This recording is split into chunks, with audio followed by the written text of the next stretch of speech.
So this is Ben. 5 days ago he was ran over by a slow moving vehicle, and initially we weren't sure how much damage had been done.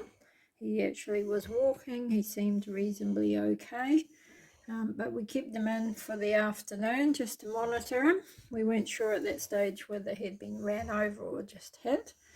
But as the afternoon went, he actually deteriorated, so he was given some shock therapy with fluids. We did an x-ray and could see that all was not quite so well in his chest and possibly even his abdomen. And as he's quite a big boy, it was a wee bit hard to tell anyway. But the main thing with these is monitoring. We didn't see all this bruising come up until at least sort of 5 days after the fact. And that's quite amazing when you see that. We have been regularly checking his breathing rate, his heart rate, and of course being in at the vet clinic, we can listen to his lung sounds and we can actually draw any fluid off if need be. He went for an ultrasound too. We were a bit concerned about diaphragmatic hernia, but he's actually been quite stable. After initially his blood was dropping, but that stabilized, so we suspected he'd bled into his chest. So the key things with these is they really have to stay in for a good 5 days just to make sure that everything's stable. If intestines are going to break down, then that will happen in the 5 days.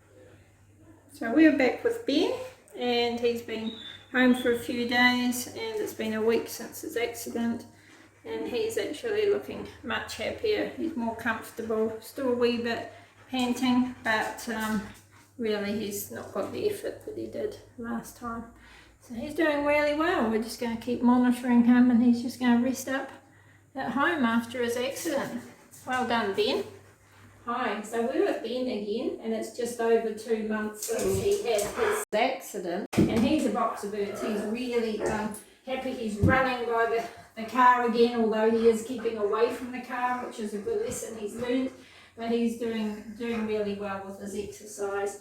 So I want to just explain that, he was really touch and go, and they don't always make it, so he's just a real lucky case that he's come through. So you don't always know what the outcome is going to be, but you just got to give them the best shot and get them to the vet as soon as possible, and they can monitor them at the clinic. Alright, thanks Ben.